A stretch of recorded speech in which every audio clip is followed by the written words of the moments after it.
To fill a small vessel, create a closed system with a syringe at each end.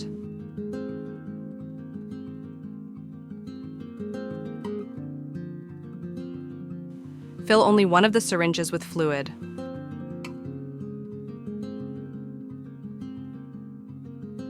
Elevate and fill the vessel system with fluid.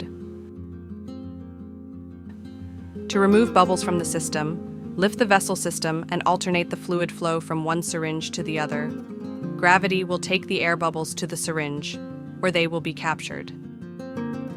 To position and retrieve simulated embolus material, use the syringe for acquisition of the embolus material from the fluid into the deployment tubing on the syringe. Fill the proximal syringe to 100% and leave the distal syringe empty. Use the syringe to move the embolus material to the desired location. Reversing the process will move the material back into the deployment tubing.